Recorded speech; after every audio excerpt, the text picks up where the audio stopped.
한 남자가 의사를 찾아갔습니다. 그 의사는 남자에게 이렇게 말을 합니다. 담배를 끊으셔야 됩니다. 계속 담배 피우면 죽을 수도 있어요. 그 남자는 의사의 조언을 대수롭지 않게 여기고는 회사에 와서 직장 동료에게 말을 합니다. 나도 담배 피우면 죽는 걸 알아. 하지만 어차피 사람은 모두 다 죽는 거잖아. 그렇게 생각하다가 시간이 지나고 어느 날 밤이 되었습니다. 결혼할 딸이 이 남자의 집에 와서 말을 합니다. 아빠, 나 임신했어. 아빠 이제 할아버지가 되는 거야. 그날 밤 남자는 잠을 이루지 못했습니다. 다음날 아침에 남자는 가지고 있던 담배를 영원히 버리고는 다시는 찾지를 않았습니다. 그 남자가 담배를 끊기 위해 필요했던 것은 의사에게서 들은 새로운 정보, 더 많은 정보가 아니었기 때문입니다. 그 사람에게 필요했던 것은 담배를 끊을 이유였습니다. 변화된 삶을 살도록 자신의 삶의 전환점을 삼도록 자신의 마음을 움직이는 이유가 필요했던 겁니다. 그래서 우리는 반드시 기억해야 됩니다. 일반적으로 굉장히 자주 사람이 변화된 삶을 살기 위해서는 논리나 새로운 정보, 더 많은 지식이 필요한 것이 아닙니다. 변화해야 하는 이유가 필요한 것이고 변화해야 한다는 감정적인 변화가 있어야만 하는 겁니다.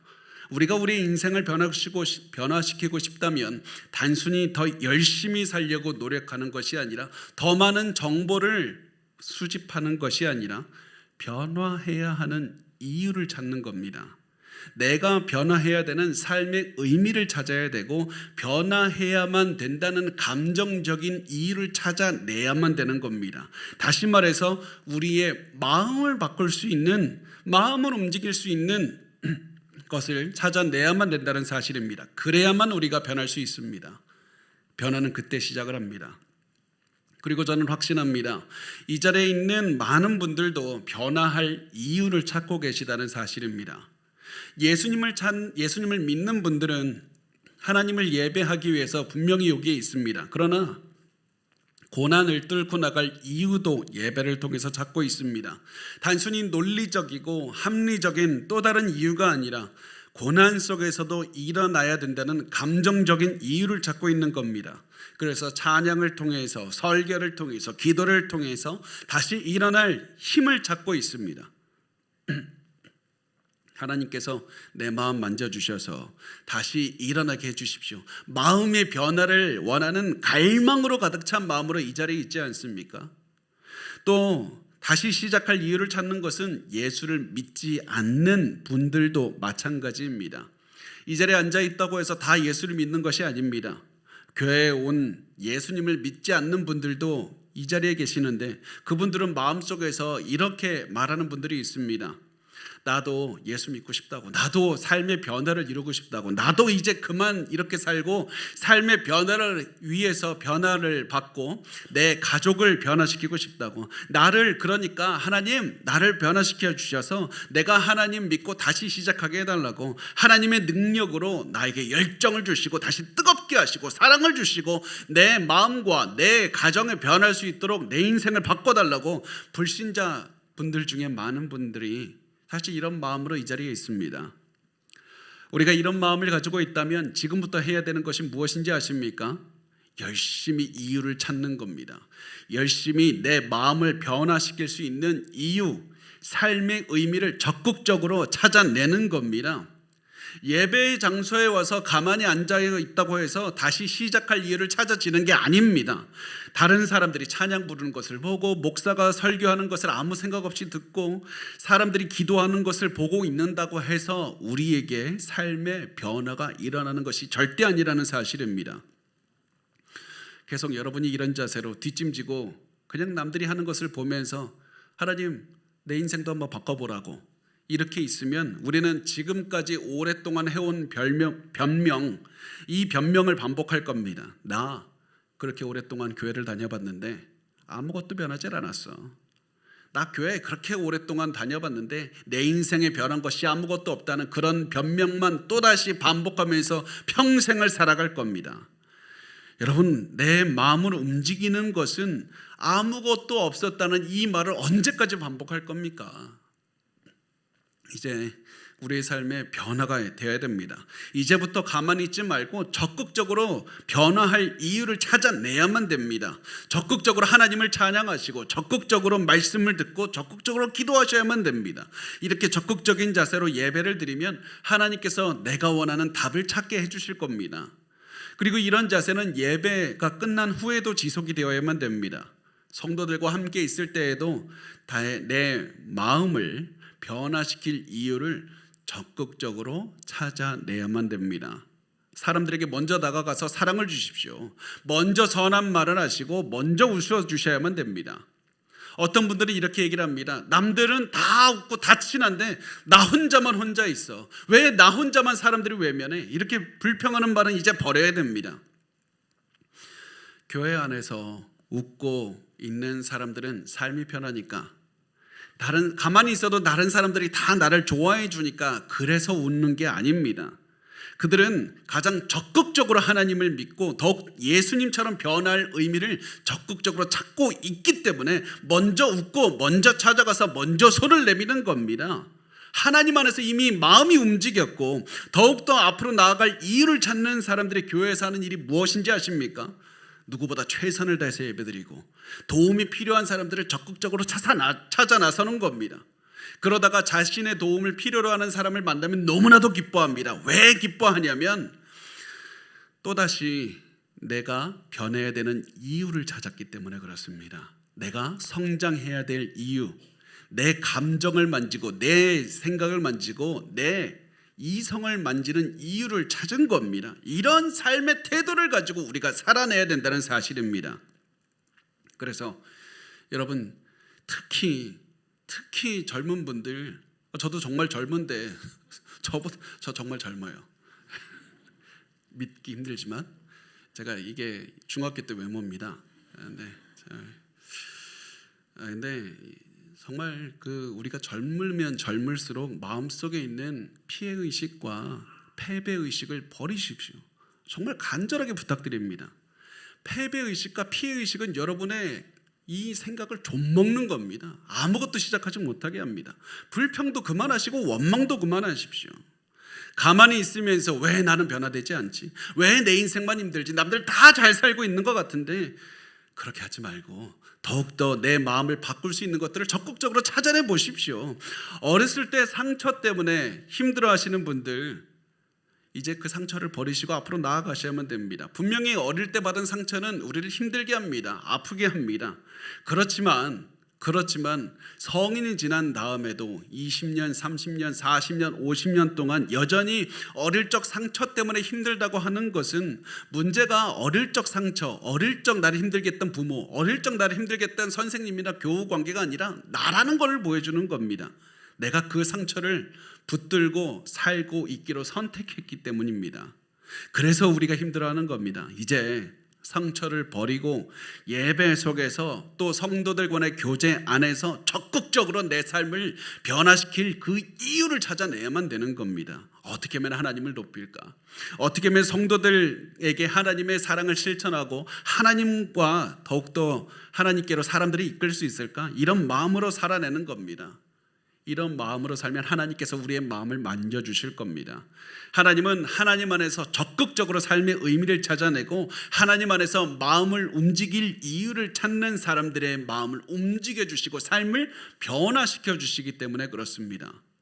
여러분, 그렇다고 오해하지 마십시오. 제가 적극적인 삶의 자세를 가지면 우리도 구원을 얻을 수 있다, 하나님 구원을 주신다, 그런 얘기 절대 아닙니다. 싸구려 복음에 대한 얘기를 하는 게 아닙니다. 제가 지금 하는 얘기는 우리의 의지, 이성과 감정 모두가 다 하나님께 드리고 우리에게 하나님께 우리의 마음을 변화시켜 달라고 그렇게 구하고 두드리고 찾는 삶의 태도를 가지자고 말씀을 하는 겁니다. 우리의 마음을 하나님께 전부를 드리면 하나님께서 우리의 마음을 만져주실 뿐만 아니라 삶의 변화를 이루어 주실 겁니다. 하나님께서 우리를 바꾸시면 삶이 잠깐 변하는 것이 아니라 우리의 인생이 영원히 바뀐다는 사실입니다. 비록 우리가 죄 때문에 때문에 힘들어할 수도 있고 여전히 죄를 탐닉하고 싶은 마음이 들 수도 있지만 장기적으로 봤을 때 우리의 인생은 이제부터 하나님의 말씀의 능력으로 변하게 되는 겁니다. 그것이 우리가 살아야 되는 삶의 모습이고 사도 바울이 살았던 삶의 모습이었습니다. 사도 바울은 우리가 알다시피 평생 고난을 받으면서 핍박을 당하면서 살았습니다. 사도 바울은 불신자들에게도 핍박을 받았지만 동시에 그리스도인들에게도 많은 실망을 하면서 살았을 겁니다. 그래서 사역을 그만두고 싶은 생각도 있었을 것이고 몸도 아프고 마음도 지칠 때가 굉장히 많았을 겁니다. 그렇다고 바울이 편지 쓰면서 나 상처받았다고, 나 이제 사역 그만두고 싶다고 그렇게 합니까? 그렇게 말하지 않습니다. 누가 내 마음 좀 바꿔주면 좋겠다고 하면서 뒷짐지고 가만히 내 마음 좀 바꿔주세요 하고 기다리고 있습니까? 그렇지 않습니다.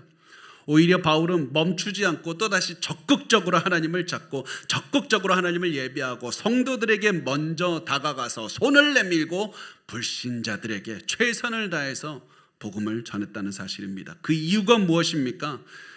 바울은 또다시 적극적으로 하나님을 따라야 되는 이유를 찾은 겁니다. 또다시 하나님 안에서 감정적으로 내 마음을 움직이기 위해서 하나님을 따라서 계속 적극적으로 살아내는 겁니다. 적극적으로 사랑을 실천한 겁니다. 더욱더 집중적으로 예수를 사랑하고 더욱더 성도들을 사랑하는 겁니다. 이렇게 할 때 바울은 고난 속에서도 마음이 계속해서 무너지지 않았을 뿐만 아니라 마음이 앞으로 움직여질 수 있었고 성장할 수 있었고 그 고난 앞에서도 변화할 수 있는 힘, 그 고난을 뚫고 지나갈 수 있는 능력을 얻었고 사람들을 다 이끌고 나갈 수 있는 그런 엄청난 영적인 힘까지 얻었다는 사실입니다. 그것이 오늘 우리가 나눌 로마서 16장에서 드러난 바울의 모습입니다. 오늘 우리는 16장에서 많은 성도들의 이름을 보게 됩니다. 어떤 분들은 이 이름들이 너무 의미가 없어 보이니까 16장을 읽지 않고 그냥 대충 지나갑니다. 그런데 이 이름들은 굉장히 중요합니다. 왜냐하면 바울에게 있어서 이 이름들은 바울의 마음을 움직이는, 감정을 움직이는, 생각을 움직이는 이유였고 그래서 삶을 변화시키는 힘이 바로 이 이름들에 있었기 때문에 그렇습니다. 왜냐하면 이 사람들이 객관적으로 무엇입니까? 바울과 영적인 한 가족입니다. 바울처럼 또 예수 그리스도로 말미암아 삶이 변화된 사람들의 이름이기 때문에 그렇습니다. 바울이 오늘 16장에서 언급한 사람들 중에서는 바울이 직접 예수 그리스도를 전하고 예수를 믿게 한 사람들도 있었습니다. 삶의 변화를 바울이 전한 복음 때문에 시작한 사람들도 있었습니다. 어떠한 사람들은 바울과 함께 고난을 당한 사람들도 있었습니다. 바울이 직접 만나본 적은 없지만 바울처럼 복음을 위해서 매일 살아가는 사람들도 있었습니다. 그래서 바울에게 이 사람들의 이름은 엄청난 의미가 있었던 것이고 바울은 이 이름들을 보면서 더 많은 사람들에게 복음을 전해야 되겠다는 의지를 불태웠던 겁니다.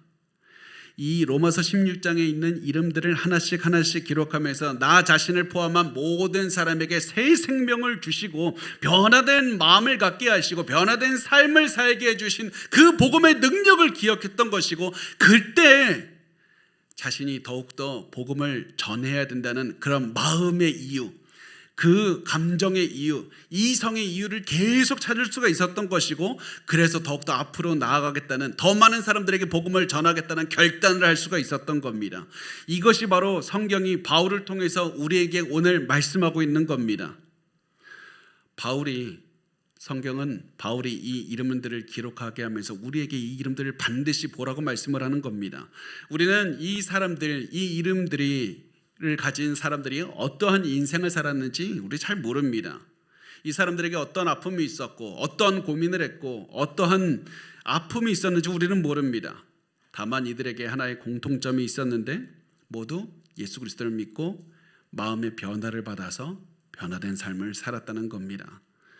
그 사람들은 그리스도를 믿는다는 이유만으로 환난을 받았고 핍박을 받았습니다. 그런데 그들은 포기하지 않고 예수를 계속 믿었을 뿐만 아니라 계속해서 변화를 체험했습니다. 포기하고 싶은 순간에서도 더 예수를 예배했고 성도들에게 사랑을 적극적으로 실천했고 불신자들에게 복음을 알렸던 사람들이었습니다. 그들은 더욱 고난 앞에서 그리스도처럼 변화되어야 되는 이유를 적극적으로 찾아다니는 사람들이었고 그 결과 자신의 삶을 바꿀 수 있었을 뿐만 아니라 교회를 온전하게 세울 수가 있었고 더 많은 사람들에게 복음을 증거해서 더 사람들의 마음을 변화시키고 인생을 변화시키는 그런 능력이 있었던 사람들이었습니다. 그리고 이것이 그래서 바울이 로마서의 마지막에 이 사람들의 이름을 기록한 이유였습니다. 여러분 이게 놀랍지 않습니까?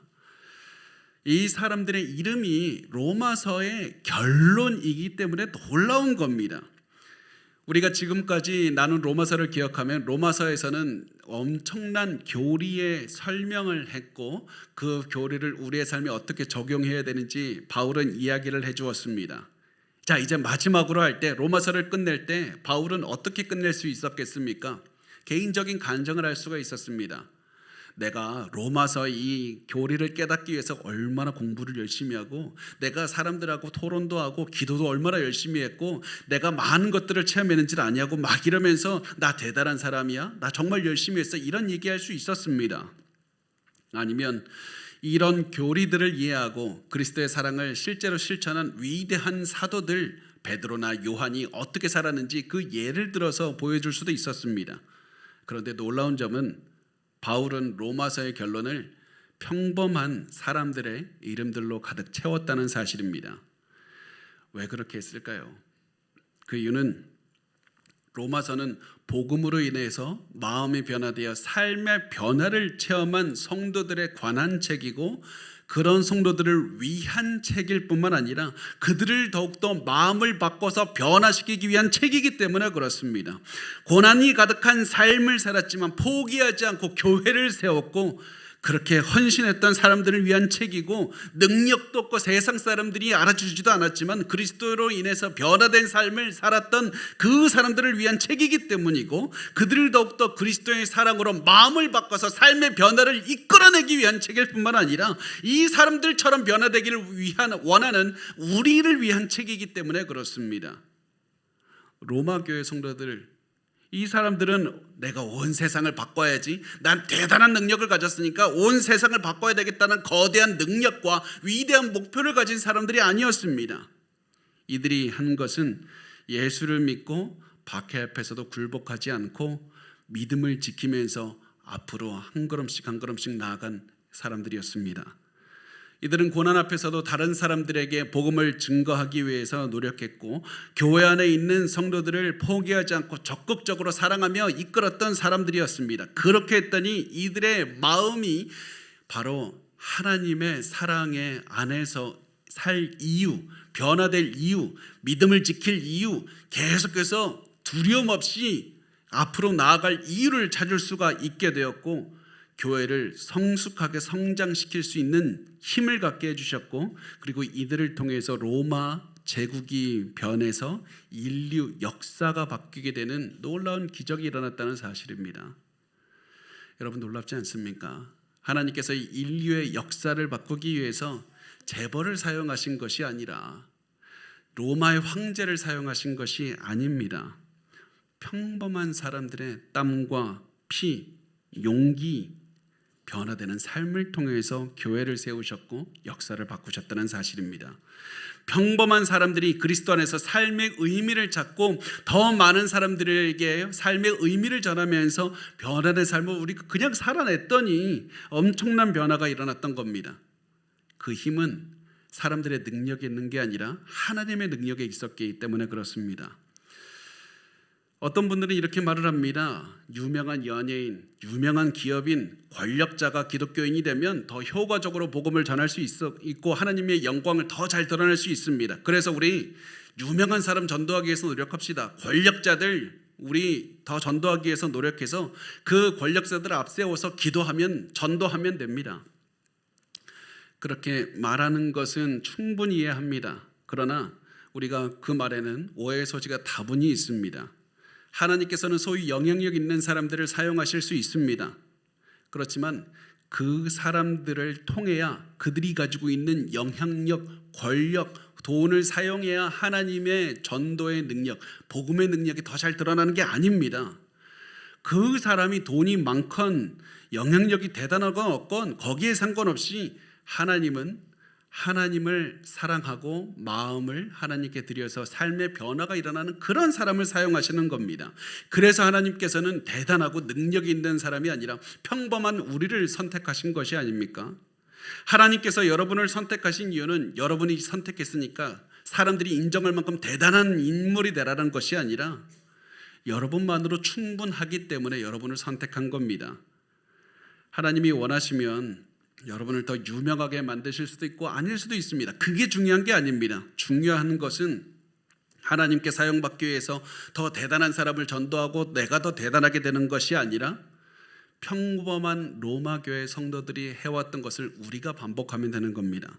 우리의 목표는 복음의 능력을 더 의지하고 더 적극적으로 하나님의 말씀을 바라보고 그리고 우리의 마음이 바뀌어서 우리의 삶이 변화가 되는 겁니다. 적극적으로 복음을 전하는 데 있습니다.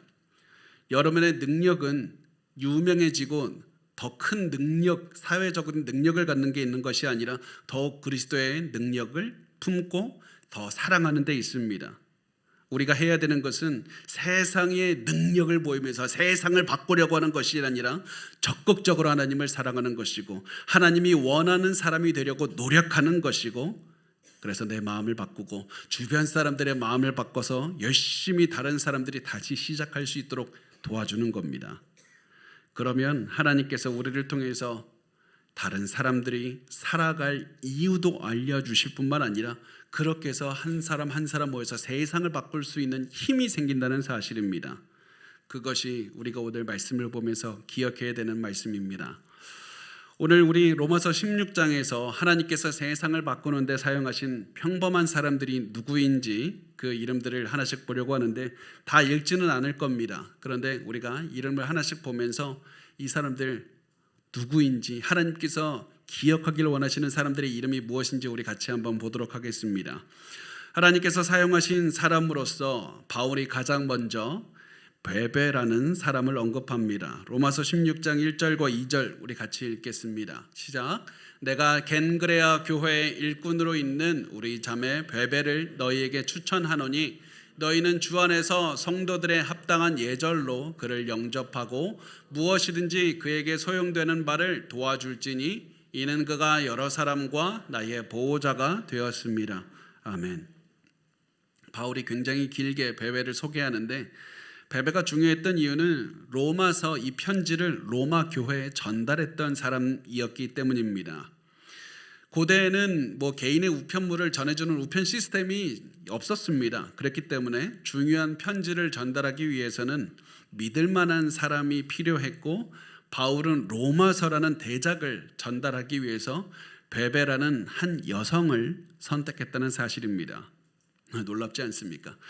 온 세상을 뒤흔들 신학적인 대작이 바로 이 여인의 작은 손에 달려 있었다는 사실입니다. 만약에 베베가 이 편지를 잃어버리거나 강도를 당하거나 그냥 깜빡해서 잃어버린다면 이 로마서는 사라져버리는 겁니다.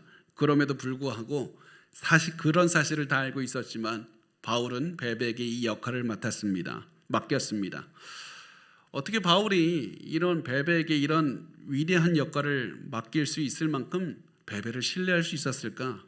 그 이유는 베베가 그리스도인이었을 뿐만 아니라 계속해서 이 교회와 바울을 물심양면으로 후원한 사람이었기 때문에 그렇습니다. 베베는 대표적으로 그리스도를 사랑하는 마음으로 변화됐고 계속 그리스도를 변하는 그 사역을 지원했던 사람이었습니다. 그래서 베베는 교회에서 여자 성도를 돌보고 가난한 사람들과 여행자들을 환대하고 감옥에 갇힌 성도들을 돌보는 그런 일들을 충성스럽게 감당한 사람이었습니다. 베베는 예수님을 사랑하고 성도들을 사랑하는 삶을 살았기 때문에 바울이 베베를 신뢰할 수 있었고 베베는 성공적으로 로마서 편지를 로마 교회에 전달할 수 있었다는 사실입니다. 그렇게 해서 베베가 지나가고 그 다음으로 이제 브리스가와 아굴라에 대해서 바울이 언급하는데요. 우리 이 사람 잘 알죠? 이 사람들은 부부고 천막을 만드는 일을 했습니다. 천막을 만드는 것은 굉장히 평범해 보이는데 이 사람들의 가슴 속에 있는 열정과 용기는 그 누구에게도 뒤지지 않았습니다. 게다가 이들이 가지고 있는 복음에 대한 지식은 엄청나게 깊어서 많은 사람들을 가르칠 수 있었고, 그리고 그 가르침을 받은 사람 중에는 아볼로라고 하는 탁월한 그런 선생님도 포함이 되어 있었습니다. 또 그들은 단순히 가르치는 것만 했던 것이 아니라 목숨을 걸고 바울의 목숨을 지켰던 일들도 있었습니다. 바울의 목숨을 지키기 위해서 자기들의 목숨이 위협받는 그런 상황까지 놓일 정도로 대단한 그런 최선을 다해서 바울을 지켰던 겁니다. 만약에 바울이 죽었다면 이방인들의 사도가 죽은 것이 되고 이방인들을 위한 선교도 막혔을 겁니다. 그런데 하나님께서 부자나 권력자나 대단한 인물이 아니라 천막을 만드는 그런 평범한 사람들을 통해서 위대한 일들을 계속 이루어 가셨다는 사실입니다. 그 다음에 바울은 계속해서 로마 교회를 세우는데 중추적인 역할을 과거에 했거나 지금도 하는 사람들에 대해서 이제 언급을 하는데요. 에베네도라는 사람을 언급하는데, 에베네도는 바울이 소아시아에서 가장 처음에 전도한 사람이었습니다. 그래서 그 사람 생각만 해도 애틋한 마음이 있었고, 마리아라는 사람을 언급하는데, 마리아는 젊은 시절에는 로마 교회를 위해서 몸이 부서져라 헌신을 했지만 이제는 나이가 들어서 헌신할 수 없는 사람이었습니다. 나도 과거에는 진짜 정말 열심히 했는데 나 이제 몸이 이제 나이가 들어서 아무것도 못한다, 답답하다, 이런 생각을 가지고 있는 마리아에게 바울은 하나님께서 당신의 헌신을 기억하십니다. 수고 많이 하셨습니다. 이 얘기를 하고 있습니다. 그 다음에 바울이 안드로니고와 유니아를 언급하는데, 이 사람들은 바울과 같은 유대인이었고 바울보다 먼저 예수를 믿었고 바울과 같이 감옥에 갇혀서 고난을 당했던 사람들이었습니다. 그래서 바울이 같이 고난을 당했으니까 친밀함을 더욱 많이 느꼈습니다. 그 다음에 이제 바울이 암블리아라는 사람을 언급하는데요. 암블리아는 중요한 이름입니다.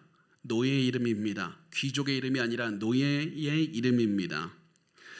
놀라운 것은 고대 로마의 기독교인들의 매장지로 불리는 이 카타콤에 암블리아의 아름다운 무덤이 있다는 사실입니다. 고대 로마에서 아무도 인정하지 않는 그런 노예를 위해서 기독교인들은 노예를 위한 아름다운 장식이 많은 무덤을 만들어준 겁니다.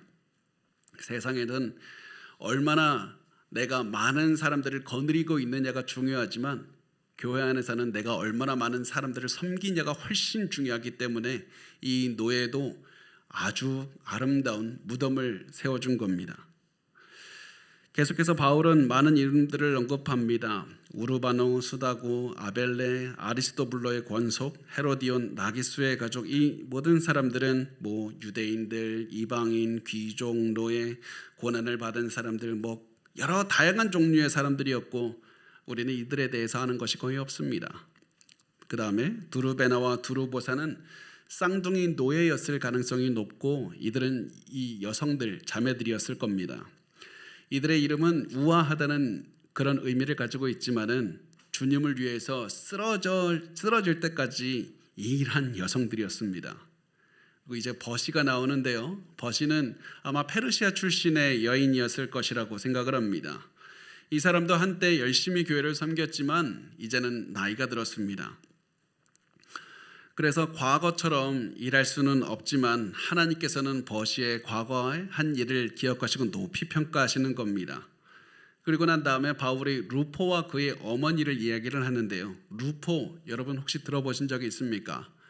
루포는 우리가 다른 데서 본 적이 있는데 어디서 봤냐면 마가복음에서 본 적이 있습니다. 마가복음 15장 21절 말씀 우리 같이 읽겠습니다. 시작. 마침 알렉산더와 루포의 아버지인 구레네 사람 시몬이 시골로부터 와서 지나가는데 그들이 그를 억지로 같이 가게 하여 예수의 십자가를 지우고, 아멘. 예수님이 지고 가던 십자가가 힘드니까 이 구레네 사람 시몬이 예수님의 십자가를 억지로 지고 가게 되었는데 이 구레네 시몬의 아들이 루포라는 겁니다. 그리고 마가복음은 로마 교회를 대상으로 썼기 때문에 루포를 기록하면서 알지 누군지 그랬고, 바울도 지금 이 루포를 기록하는 겁니다. 아들 부어지를 통해서 아들이 그리스도인이 되었다, 이것을 볼 수 있고, 바울은 계속해서 로마 성도들의 이름을 말을 하는데요. 아순고리도, 블레곤, 허메, 바드로바, 허마, 그들과 함께 있는 형제들, 빌롤로고, 율리아, 네레오, 올름바, 그들과 함께 있는 모든 성도, 다 그냥 지나가 버렸죠. 설명을 하나하나 안 하고, 우리가 사실 제가 이렇게 한 명 한 명에 더 설명을 할 수 있지만 중요한 것은 우리가 아는 게 아무것도 없다는 겁니다. 거의 없습니다. 단지 우리가 추정할 수 있는 것은 그들이 로마 교회에서 지도자들이었고 굉장히 많은 활동을 했다는 것이었습니다.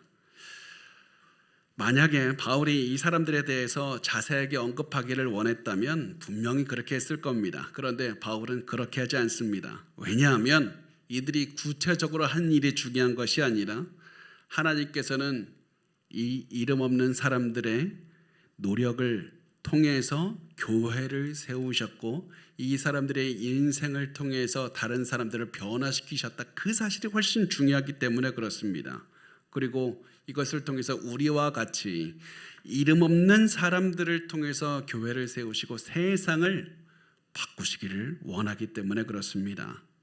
우리같이 평범한 사람들이 그리스도의 사랑을 체험하게 하시고 복음을 통해서 우리의 마음과 우리의 삶을 변화시키시고 우리를 통해서 교회를 세우시고 다른 사람들에게 복음을 전해서 그들의 삶을 바꾸시기를 원하는 것, 이것이 바로 로마서 16장을 통해서 하나님께서 우리에게 하시는 말씀입니다. 그래서 로마서는 우리를 위한 책이고 하나님께서 우리의 마음을 만져서 변화시키기를 원하신다는 사실입니다.